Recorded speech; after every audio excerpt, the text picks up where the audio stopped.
welcome back to the FeelSwell Cultures podcast. I'm so glad that you're here. I have a very special guest here today, Paul Falcone. Paul, we met at San Diego SHRM, and we've just stayed connected ever since. I saw you speak. You were incredible. There's something about you that you make everybody laugh, but you're really clear and direct about what you're talking about. And it's a nice way to learn about the future of work and where things are headed. And I know that people are in for a real treat today. So welcome to the podcast. Thank you so much for being here. No, my pleasure, Keely. You remember you were the opening speaker. So I was the one in the front row taking the notes. So it's good. Goes both ways. We had a really nice time together. You've had so much experience. Can you just share some of the highlights from your career of what you've seen so that people know when they listen today, they need to pull out their notepad and pen to take notes, because you're going to drop some real nuggets for them to take into their company. So just a little highlight reel of what you've done up until this point. Sure. Well, I've been in human resources for most of my career. So I was head of HR for Nickelodeon Animation. And then I was head of international HR for Paramount Pictures, which is a sister company. So I worked for them for about a decade. I've also worked in healthcare and biotech and in financial services. About 2 years ago, I launched my own consulting firm. And I now do like management training and keynote speaking and executive coaching and that sort of thing. But I've always had two like parallel careers, Keely. I was doing my corporate HR stuff, but I was also writing. So I've written now 17 books. I write for HarperCollins and for the American Management Association. And I've been a columnist for SHRM, the Society for Human Resources Management, for years, decades actually. So anyway, that's me in a nutshell. So that brings me here to you today. Yeah, and you've seen a lot, which I think we've really connected on Gen Z and millennials, right? And we've talked a lot about this together in separate conversations and even through some of the work that you've done, you write about it, you speak about it. And what is it, because you've really been on the inside, what is it that you see that Gen Z and millennials are looking for from their bosses and with their companies? What is it that you're seeing in today's world? Well, I like to write about that because you know what? A smart company is going to say, what are the tea leaves showing? Like, where's the future? And there have been so many studies on Gen Y, millennials, the 45 and under crowd, and Gen Z Zoomers, the 25 and under crowd. They're like the most studied generational cohorts in world history. So I like to look at, what are the top 3 or the top 5 or the top 10 things and study after study after study. And the logic is, look, if you're a smart company, you're going to tune into this. They now make up about half the workforce. But by 2029, 5 years from now, the boomers are basically gone. They're going to move into retirement. They're all turning 65. So even the youngest boomers will be heading out. And at that point, you've got millennials and Gen Z. I mean, that's basically who's there. The only generation in between is the Gen X generation, which followed the boomers, but that was also called the baby bust. The boomers, the baby boom was followed by the baby bust because of the introduction of the birth control pill in 1964. So Gen X, the baby bust generation, was only about half the size of the baby boomers. There's not a lot of people there, but the millennials are the biggest generation we've ever had, even bigger than the baby boomers. You got 80 million people coming up in this window. And it's like, wow, that's a lot of people. So yeah, you're going to be smart if you're an employer to say, look, we know what their priorities are. Career and professional development is at the top of the list. Work-life family balance of some sort or another. That's really what they're looking for. They want corporate social responsibility, environmentalism, sustainability, whatever you want to call that. Diversity of thoughts, ideas, and voices. That's your diversity movement that we hear, the DEI initiatives that are out there. And basically, they want to work for an ethical company doing meaningful work for a management team that cares about them personally. It's all about that connection. So again, to the degree that you can look at those things and say, okay, these are reasonable and they're good. What do I, as a business owner, what do I do as a CEO to incorporate some of these things and make sure we're highlighting them in what we do in our company? And you're kind of, again, reading the tea leaves, but you're hitting the nail right on the head in terms of what the generations are identifying as their priorities. Right. So how would you address it? And I think those are great points. How would you address it if someone has, let's say a CEO or someone that's a leader in their company, and they're saying, every generation has had something to say about the generation before them, right? And we've always been preparing for the next generation that enters the workforce. But what do you think in your time and your experience, Paul, what do you think is different about this generation entering the workforce? And I, as a Gen Zer that entered the workforce in 2020, right, I'm listening to this and I'm going, yeah, that's 1000% right. I became an accidental entrepreneur.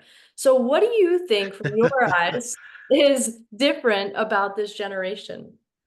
Well, first of all, every generation gets to reinvent itself, right? They get to call the rules. I'm baby boom. I was born in 1963. So just at the end, the baby boom ended in 64. So I just made it to the baby boom. But we had our own, but so did Gen X, and so did the millennials, and so did Gen Y. I think one of the big triggers is COVID. The Yeah. pandemic changed everything, and it literally is a new workforce these days.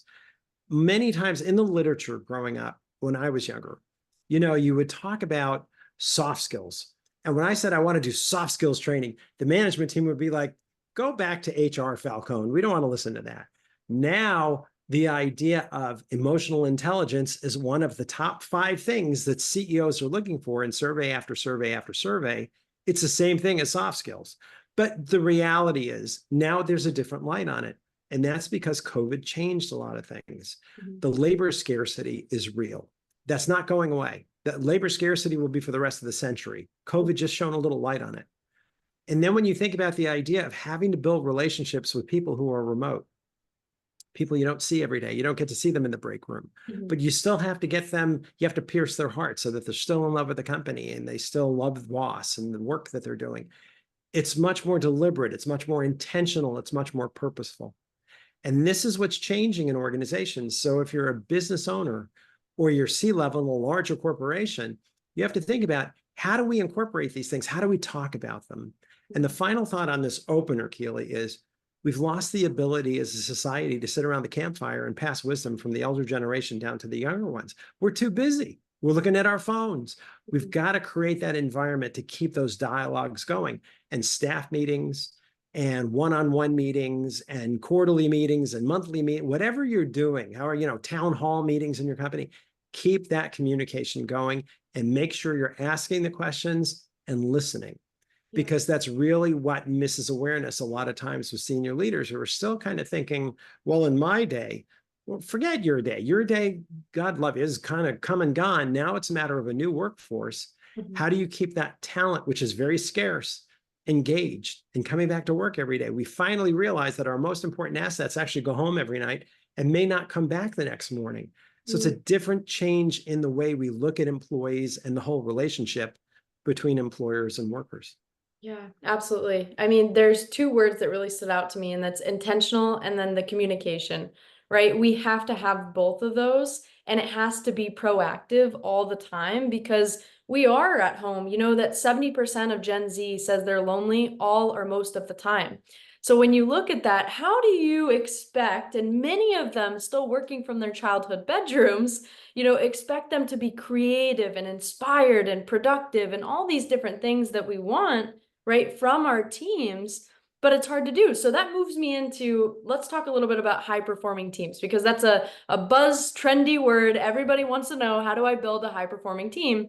But how do you do that? And what have you seen, outside of the communication, outside of being intentional for these people that they did experience the pandemic? We went through that. There are some gaps in development because you're right. We're not talking on the way to a meeting and we're walking in the hall together and I'm picking up things as we go and I'm listening to conversations that you're, having a phone call with someone. It's not like that. So how do we build those high performing teams in today's world, Paul? What does that look like? 2 parts to the answer on that one, Keely, because it's a great question. The first one is, my last full-time job from 2017 to 2022, I was the Chief Human Resources Officer for something called the Motion Picture and Television Fund, which is a healthcare nonprofit, basically the retirement home for everybody in the entertainment business. We were on campus. A professor from USC had come to give a presentation, I think a sociologist. He said, who's the loneliest generation on the planet? And we all raised our hands and said, oh, the people who live here in the retirement home. He said, wrong. They're the second most. The most is actually Gen Z, the 25 and under. They are testing out as the most lonely, isolated, and depressed generational cohort on the planet. Yeah. And we were shocked and we were like, seriously? And he said, this is the first truly digital generation. And the socialization that comes from the prior generations taking for granted, it is not happening for the kids. They're on their phones. They don't even use their phones as phones anymore. They use them to send IMs and text messages and whatnot. But that loneliness is really set in.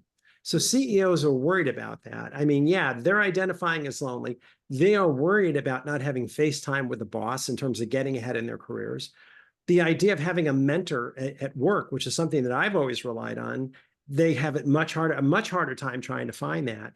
And CEOs are worried about collaboration. And to your point, creativity and innovation. Mhm. What are the things that the global CEO surveys are saying out there? Simple Google search will take you there. But the bottom line is, what they realize is it's all about the team. So the second part of the answer, I'll give you a short answer, is if you go to the airport and you go in the bookstores, and they always have those Harvard Business Review books, and there's a million of them. One of them is called On Teams. And the Harvard Business Review book on teams basically says the team building element of what leaders are expected to do is more important than just about anything else these days. And the best indicator of how a company can have strong teams is how much time people cross-pollinate across teams doing things that are non-work related. So he said, don't, or whoever, it was a panel of professors who wrote the article, said, don't think that these little minor things about, oh, at the end of the month, we're going to have this kind of get together. Those are not minor, those are big. Because you want people not thinking only about their foxhole and about their one little group. You need them to really think with an organizational perspective so that it's aligned. People are in sync and all the key stakeholders know what's going on. The best way to do that is actually outside of work and getting people to build personal relationships. So that's where I would really start. I think it's really important to kind of keep in mind, you don't want people just quote unquote doing their job and keeping their nose to the grindstone. That may have worked in the past. It doesn't work anymore. Companies need to be more agile than that. They need to be more flexible than that. And the only way you're going to do that is if you have teams of workers who are very aware of what's going on around them. That's powerful. It sounds counterintuitive, though, to most C-level people, where you're stepping away from work to actually get more work done, you know? And I think that's something that we have to reconsider in our mind and change the way that we're thinking about it, because it's true. I mean, we design nature-focused offsites because we know that just being in nature reduces stress by 21%.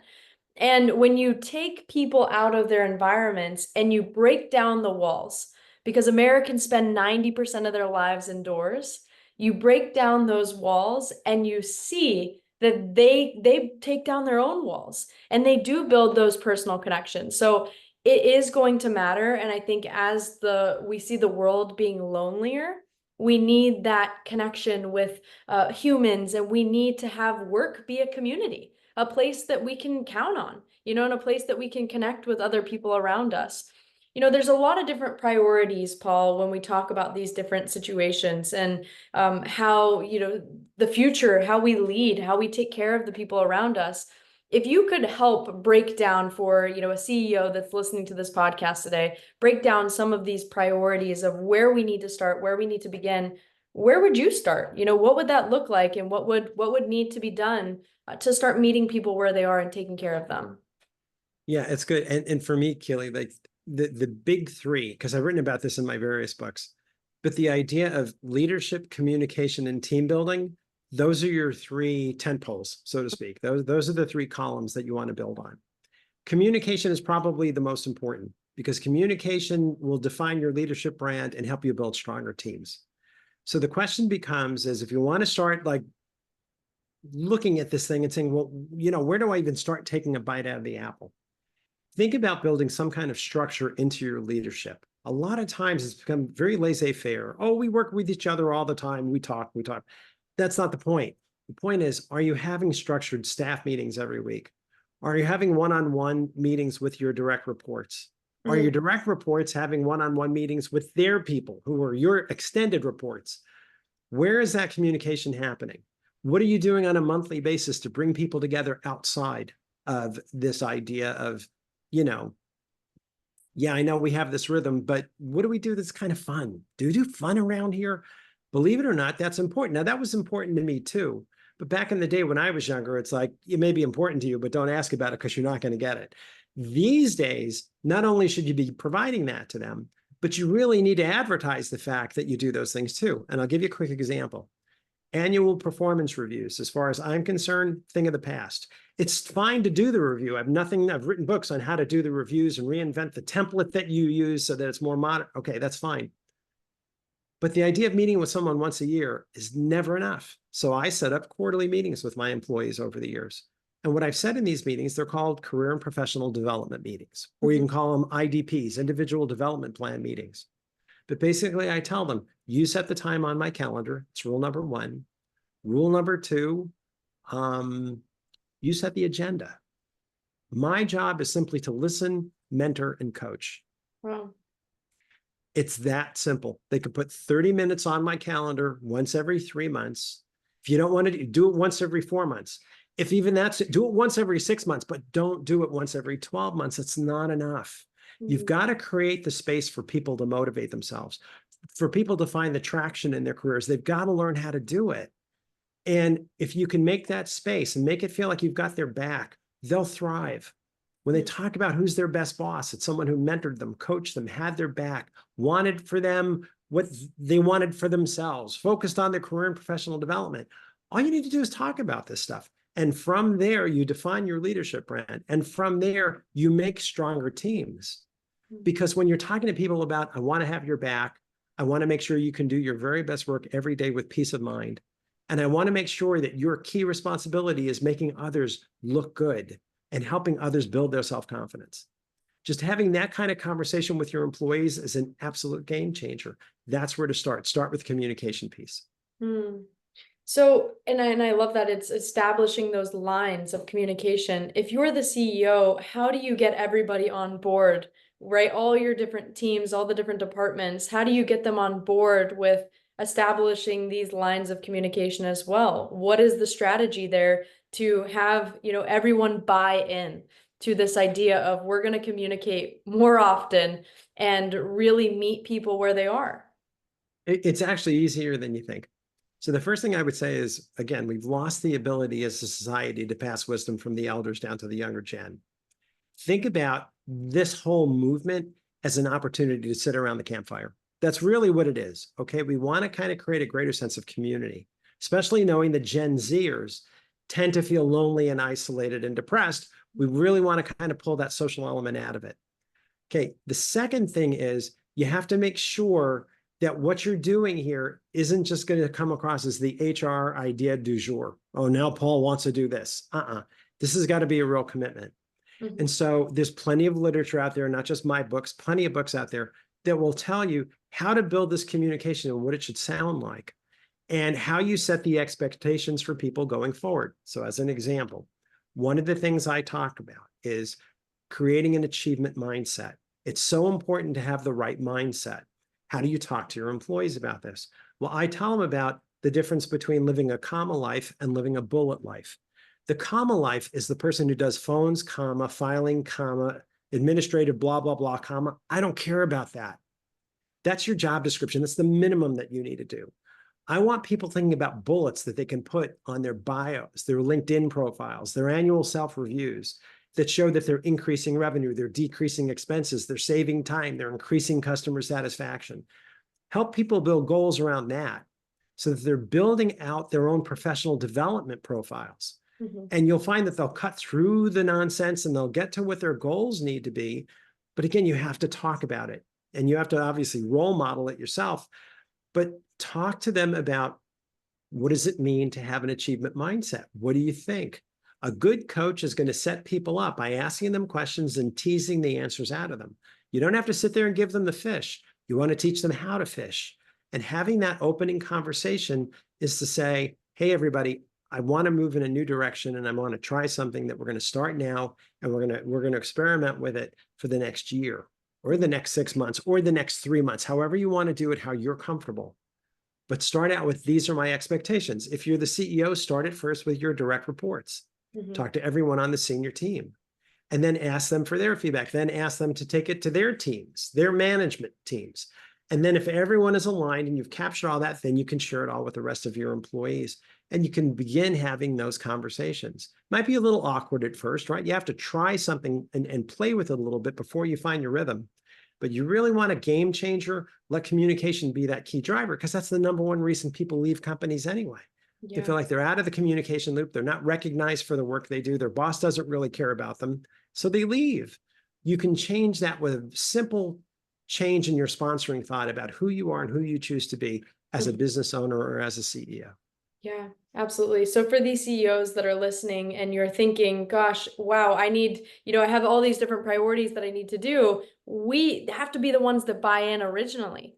And it starts at the root, because once you establish that within yourself, that you decide, I'm going to start this communication with my teams, with my direct reports, people are watching, they're following more than you think.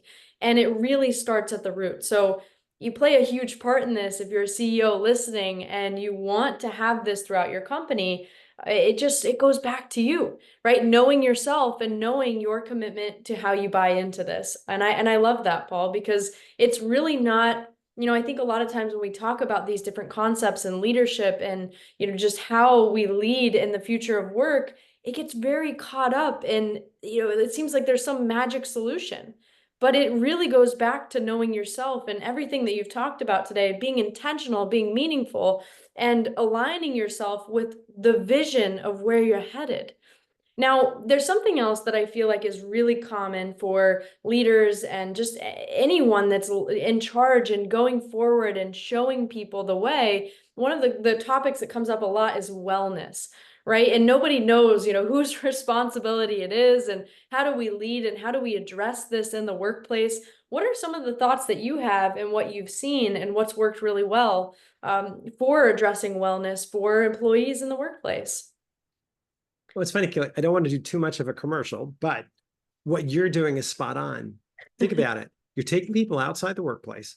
You're doing non-work related things in an environment where they get to know each other personally. If you wanted proof, just get the Harvard Business Review book. It's called On Teams. Yeah. And it's literally right in there, because what you're doing, what you're offering companies is spot on. Okay, so that's the first cut. All right, it sounds like a little bit of a commercial, but you know what I'm saying? I really believe it. FeelSwell Experiences. That's FeelSwell. That together. Call 1-800. No, I'm just Yeah. kidding, but you know what I mean. Okay, so that's one of the major drivers of what's going on out there. The second thing is, again, keep it simple. Even if you have an MBA from a top 10 school, they don't teach leadership in the trenches. They teach you about organizational behavior, organizational design, organizational effectiveness. But how do you build your brand? What is it like working for your organization?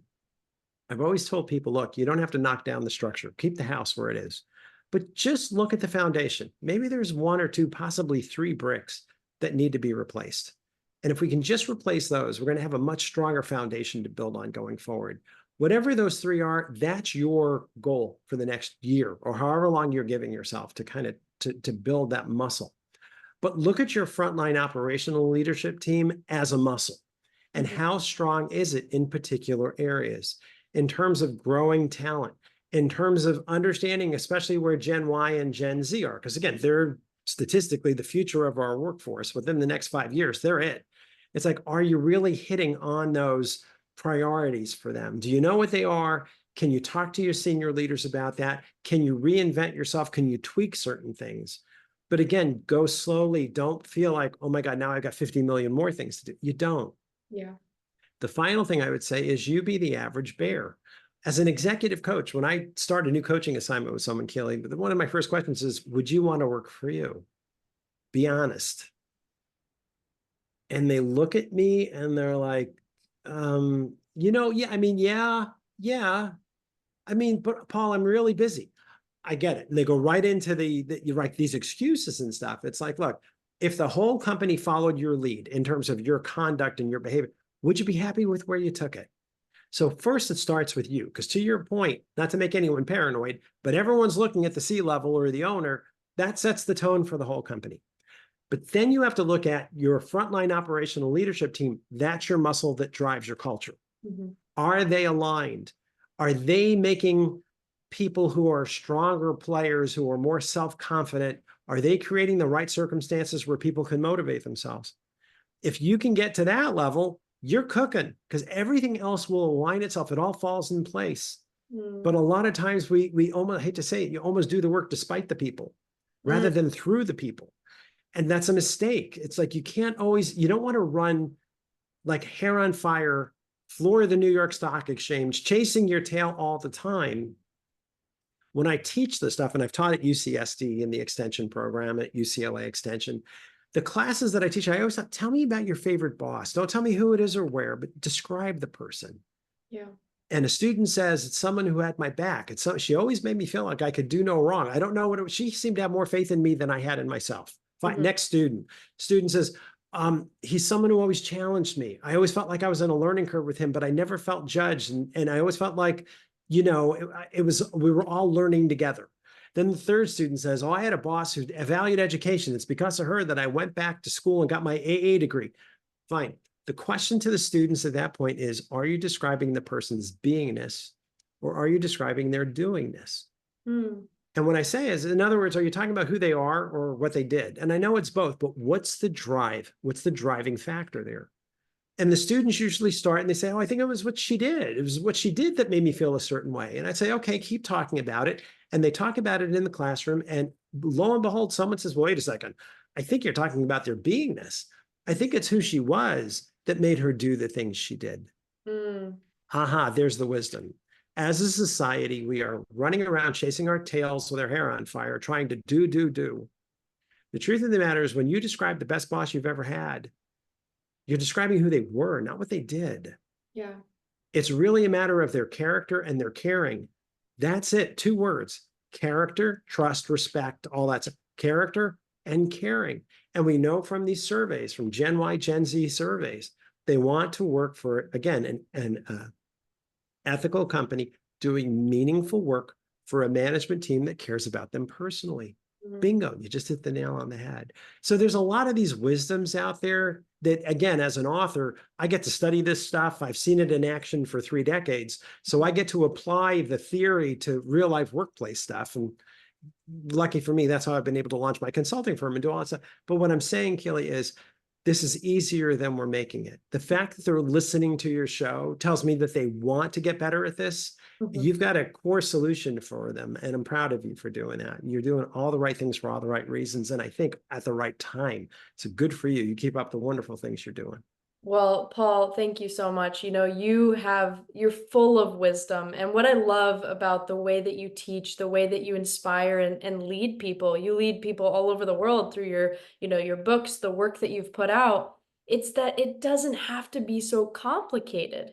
And I find so much of this world for many CEOs is. That's why there's so many questions and they're unsure and it's wellness and this and that and all these layers of things. But you broke it down so simply that when we are the people that we say that we will do the things that we plan to do. And we'll take care of people and we'll see them and meet them where they are. And at the end of the day, when you break down all the barriers, all the differences between the generations, we all are still human. We all still want to be cared about and we want to be seen and we want to be valued for our work. And it comes back to that. So wellness, I think it doesn't need to be left out on this separate tangent. It's who we are. And part of us showing up in these spaces is needing to be taking care of ourselves, all of us. And it starts individually. And I think that kind of loops back into the beginning of our conversation as we wrap up here, is that it has to start at the root, whether that's communication, like you shared, those lines of communication, it starts at the top, whether it's how the top takes care of themselves. And that's truly why I left, Paul. I left because I saw the people above me not taking care of themselves. And I didn't want to follow in those footsteps, right? They didn't care about themselves. They didn't care about me, and it causes people to walk away. So I think you're spot on there. As we wrap up here, I have a question for you because I know we've had a lot of awesome conversations individually, and I've heard you speak and, I've read your books. And one of the cool things that I've noticed is that you do this work for a really big purpose, right? You don't just do it because you're like, oh, whatever, it's very meaningful to you. So what is the legacy that you want to leave behind, Paul? And why do you do what you do? Well, that's a nice question. Well, one of the things is, again, the mental health crisis that we hear out there is in many ways because of Gen Z. Being in human resources, I was aware that it was the younger cohorts that were having these problems. And believe me, the pandemic didn't help it. Remote work was, I mean, is a good thing in certain ways, but in terms of people being feeling more socialized and more connected, it didn't help, obviously, because they were working remotely. So trying to create that space where I always say people can do their best work every day with peace of mind, that's what I want my legacy to be. I want it to be like, yeah, we can look at this stuff together transparently, be honest about it, and then create the space for us all to put our best foot forwards, have each other's backs, and make it so that this is easier than we think. Because it really is, Keely. I think we tell ourselves too many narratives, too many stories that are really not accurate. Never recognize your employees. It'll go to their head. They'll want more money. Baloney. To be an effective leader, you must be able to instill fear in your subordinates. Also baloney. I worked for someone who I was afraid of one time, and I couldn't walk and chew gum. I was so afraid of making a mistake. But again, we tell ourselves these narratives, and they're truthfully not only meaningless, but they're actually negative. They really pull things away. You have to tell yourself new stories, Yeah. new narratives. And if I can get to the point where I can make people better storytellers, I can help move the knowledge to a higher level, which is the wisdom, which is knowledge applied. That's really what my goal is. I want to touch as many lives as I can. The writing, I've written now 17 books. I'm really fortunate with that. They've been translated into I don't know how many languages. I love the thought of knowing that some of this stuff can actually touch people elsewhere in the world. There's nothing cooler than that. I get a thing from someone in Sweden or China or whatever. It's like, wow. But the reality is there's so many easy, low-hanging fruit out there that we can turn around and make ourselves feel better and make it better for everyone we work with. That's my mission. And when I decided to step off the corporate train and open my own consulting shop 2 years ago, I just wanted to do the stuff that I love doing, which is exactly what you and I are doing right now. This idea of talking about this stuff and making sure that people realize that they can do it too if they really set their mind to it. So thank you for asking. That's a wonderful question. I love that so much, Paul. Paul, where can people find you? How can they connect with you? I mean, I know you have 17 books all around and translated into almost every language, right? Well, It's one. not that many, not that many, but I like the way you're thinking. I think about a half dozen or so, but Yeah, yeah, yeah. look at No, that. that's good. But with me, it's Paul Falcone. So my last name is just like Falcon the bird, except there's an E at the end. It's Italian. And my website is Paul Falcone HR. And my LinkedIn is Paul Falcone 1. So if anybody wants to send me a LinkedIn invite or they want to visit my website, that's probably the easiest way to learn a little bit more about me. Thanks for asking about that, Keely. I appreciate it. I love it. And I'll put all of that linked in the show notes as well in the description so you can check it out. Make sure you connect with Paul. Let us know how you like this episode. There were so many nuggets today. Paul, you just dropped the wisdom, which I love. That's why I'm going to have you back because we could really keep talking. We could go on for hours. We could, and I'd love to come back anytime, Keely. Yes. Sure. I love it. Well, thank you so much for tuning in today to the FeelSwell Cultures podcast. I hope that you enjoy. Make sure to leave us a 5-star review if you like the podcast, and we will talk soon. See you on the next episode. Thanks, Bye, Paul. everybody. My pleasure, Keely. Thank you.